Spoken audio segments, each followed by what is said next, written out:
Welcome to the Rise Above Project. I'm your host, Joe Perroni. I am a licensed marriage and family therapist, champion bodybuilder, and I've been a personal trainer for about 30 years. This podcast is about helping people with their emotional, spiritual, and physical fitness.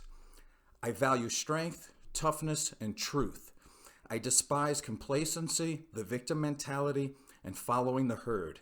If you find my work to be valuable, please subscribe to my channel and tell a friend.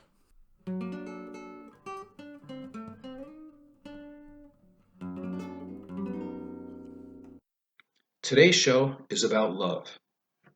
More specifically, where can love be found? And I mean this more in a philosophical way, but I'll start with a more concrete answer because I realize many people want a straight answer. Friedrich Nietzsche said, "It's not a lack of love, but a lack of friendship that causes unhappy marriages."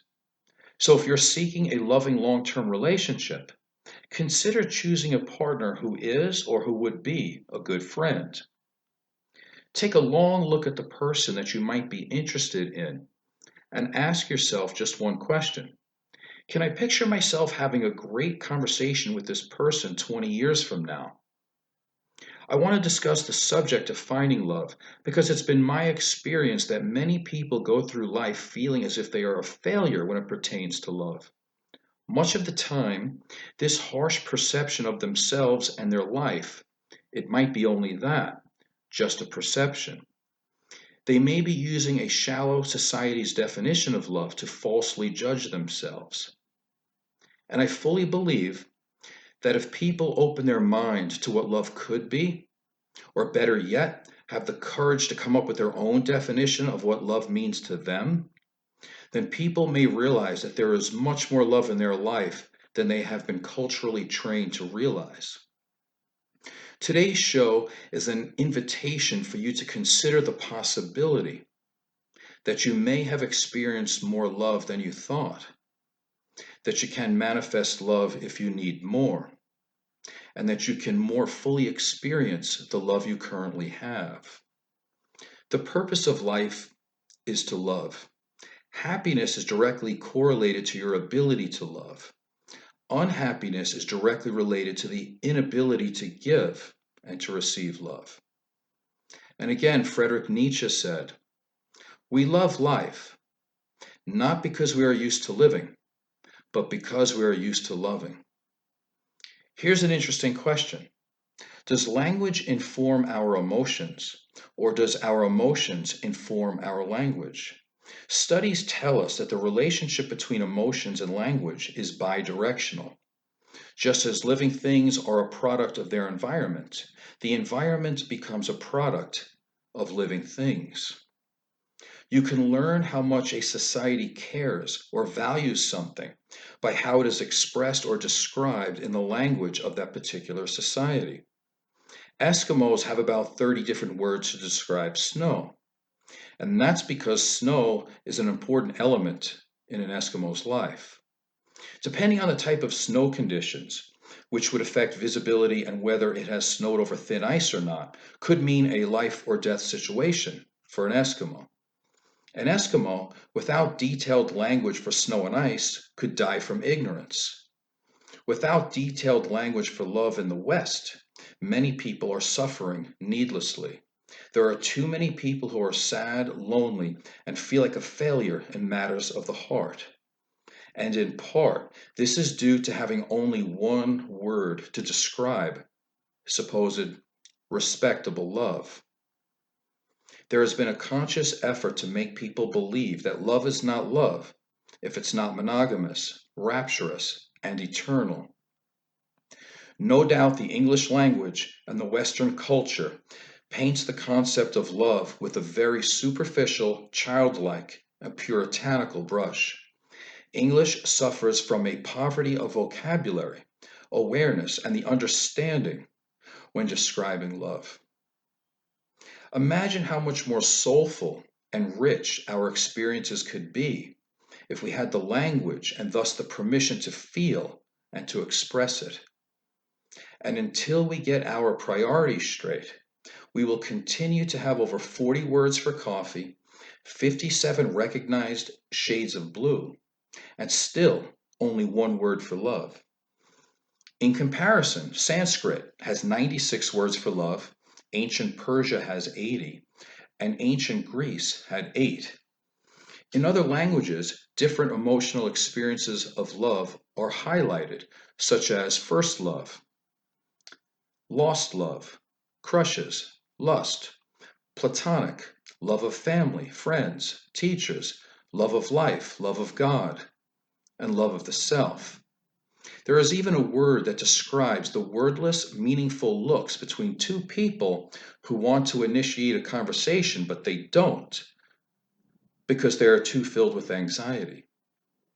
In Arabic, there is a phrase that translates to, "you bury me," meaning that one partner wants the other person to outlive them, to save them from the pain of having to live without them. In ancient Greece, if you had sex with someone that you just met, who you were incredibly attracted to, then you would have experienced eros, meaning erotic love. And there's nothing wrong with that if they are both enthusiastic, consenting adults. For many people, that's a normal fantasy. But in America, if you experience the same situation, there are other names for that, none of which are flattering. If the couple stays together and shares affection, playfulness, and feelings of euphoria, they are experiencing ludus love, which is equivalent to the honeymoon period in modern relationships. This is the time when the partners are swimming in love connection chemicals such as oxytocin and dopamine.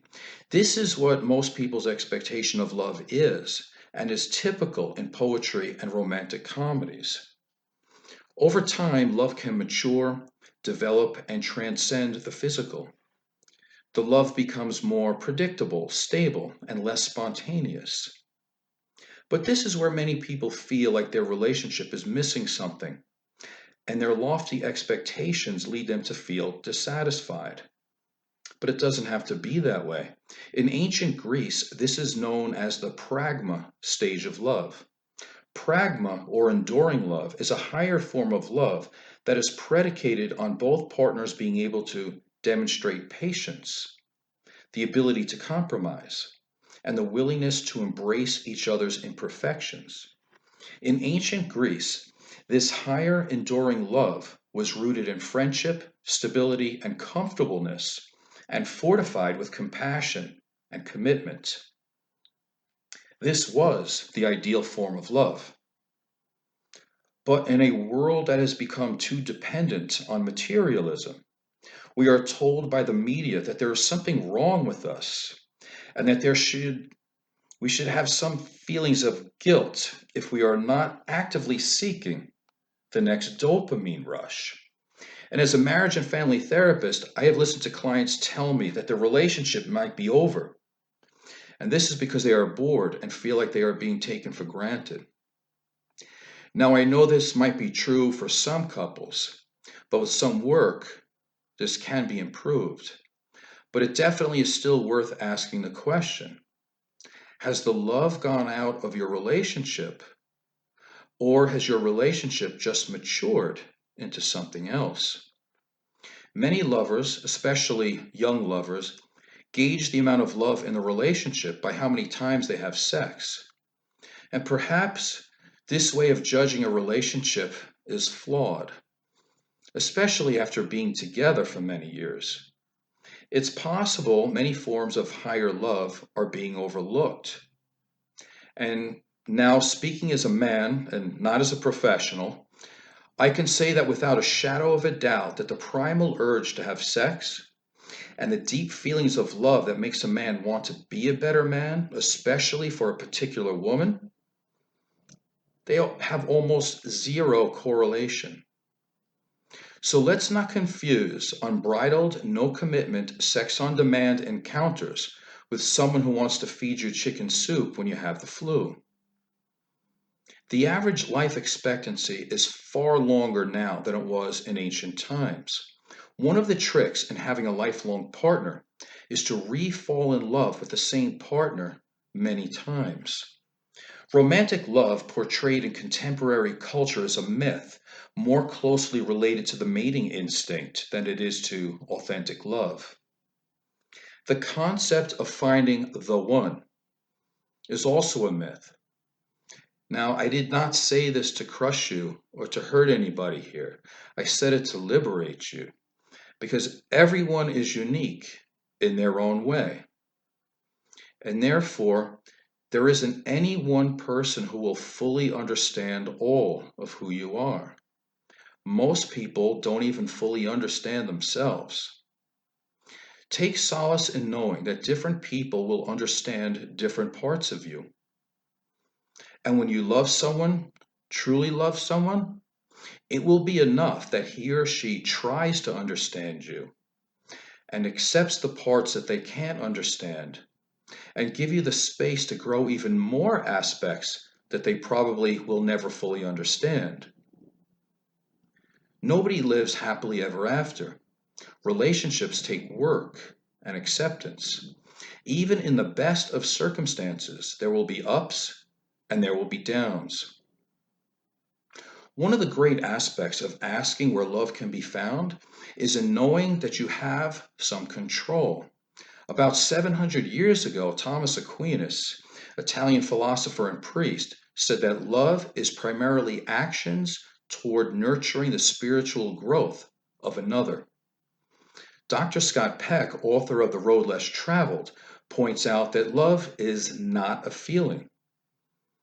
It is an activity, a chain of events, and is an investment. He states that love is as love does, which can be interpreted as love is a verb. Love is not a thing, it's an action. Love is the conscious effort of providing concrete actions that one does to benefit the life of another person. This may include romantic gestures such as buying flowers, to unromantic practical gestures such as changing a tire. And sometimes it's about doing nothing other than letting their partner live without judgment and giving them the space and support that they fully need to reach their potential. The desire for another's personal growth and happiness can transcend traditional until death do us part relationships. Mature love has little to do with being with someone forever and more to do with caring for someone forever. Let's take a look at love from another perspective. But I need to warn you first. Some people will find the new evidence concerning love to be powerful and enlightening, but others might find it a little threatening and it could induce some insecurities. So with that warning, let's continue here. This part is not my work. This is Barbara Fredrickson, author of the book Love 2.0, and she coined the term positivity resonance. She says that love is an emotion brought about through connection. This type of love isn't exclusive, nor is it only reserved for one romantic partner.